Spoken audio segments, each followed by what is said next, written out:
సర్పంచుల సంఘం, ఆంధ్రప్రదేశ్ పంచాయతీరాజ్ ఛాంబర్ మరియు ఆంధ్రప్రదేశ్ సర్పంచుల సంఘం ఒక మీటింగ్ ఏర్పాటు చేసుకున్నాయి. ఈ మీటింగ్లో కొన్ని కీలకమైన తీర్మానాలు చేశాయి. ఈ మీటింగ్ తీర్మానాలు ఏంటి? ఈ మీటింగ్కి సంబంధించిన ఈ సంఘం నేత వైవిబి రాజేంద్ర ప్రసాద్ గారు, తెలుగుదేశం పార్టీకి సంబంధించిన ముఖ్య నేత, మాజీ ఎమ్మెల్సీ.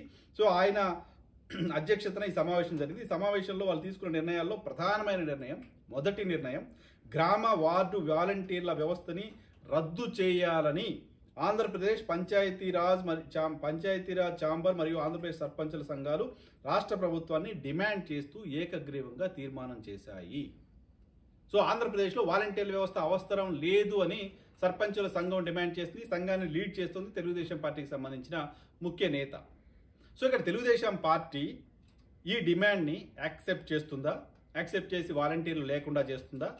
లేదా వాలంటీర్ల సంఖ్యను కుదిస్తుందా? ఈ రెండిట్లో రద్దు చేసిన, వాలంటీర్ల సంఖ్యను కుదించిన తెలుగుదేశం పార్టీ మేనిఫెస్టోలో చెప్పిన దానికి భిన్నంగా వెళ్ళినట్లు భావించాల్సి ఉంటుంది. లేదు, వాలంటీర్ల వ్యవస్థని కంటిన్యూ చేయాలని మనం నిర్ణయం తీసుకున్నప్పుడు, మేనిఫెస్టోలో పెట్టినప్పుడు, వాలంటీర్లకు జీతాలు కూడా పెంచాలని మనం నిర్ణయం తీసుకున్నప్పుడు, మేనిఫెస్టోలో పెట్టినప్పుడు, దానికి వ్యతిరేకంగా మీరు ఎలా మాట్లాడతారు రాజేంద్ర ప్రసాద్ గారు అని రాజేంద్ర ప్రసాద్ గారికి ఏమైనా నోటీసులు ఇస్తారా పార్టీ పరంగా? సో ఇది చూడాల్సి ఉంది. సో ఆంధ్రప్రదేశ్లో వాలంటీర్లకు మంగళం పలకబోతున్నారు అనే చర్చ అనఫిషియల్గా చాలా బలంగా చాలా రోజులుగా ఉంటూ వస్తుంది. దానికి బలం చేకూర్చే కొన్ని వాదనలని, కొన్ని వాయిసెస్ని ప్రభుత్వమే రెడీ చేయిస్తుందా లాంటి ఇంప్రెషన్ ఈరోజు సర్పంచుల సంఘాలు చేసిన ఏకగ్రీవ తీర్మానాన్ని బట్టి చూస్తే అర్థమవుతుంది. సో ఇప్పటికే మొదటి నెలలో వాళ్ళు పనిచేయలేదు, వాలంటీర్లు పనిచేయకుండానే వాళ్ళకి ఇప్పుడు జీతాలు ఇవ్వాలనే ఒక చర్చ ఆల్రెడీ తీసుకొస్తున్నారు. ఇప్పుడు ఈ నెల కూడా నాకు తెలిసి వాలంటీర్ల ద్వారా కాకుండా సచివాలయ సిబ్బంది ద్వారానే పెన్షన్లు పంపిణీ చేయబోతున్నారు.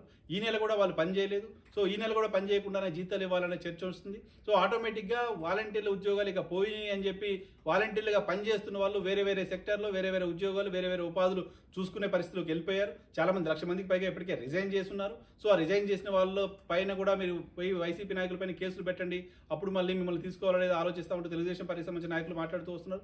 సో ఒక మంత్రిత్వ శాఖకు కూడా వాలంటీర్ల వ్యవస్థను అటాచ్ చేశారు. డోలా బాలవీరాంజనేయ స్వామి గారు ఈ శాఖకు సంబంధించిన మంత్రిగా ఉన్నారు. సో ఆ శాఖ మంత్రిత్వ శాఖలో కూడా దీనికి సంబంధించిన ప్రస్తావన తీసుకొచ్చిన నేపథ్యంలో వాలంటీర్ల వ్యవస్థ ఉండకపోవచ్చు లాంటి చర్చకు బలం చేకూర్చే కొన్ని పరిణామాలు ఆంధ్రప్రదేశ్ రాజకీయాల్లో జరుగుతూ ఉన్నాయి. ప్రభుత్వం దీనిపైన ఇక నిర్ణయం తీసుకోవడం కూడా లాంఛనప్రాయంగానే కనపడుతోంది.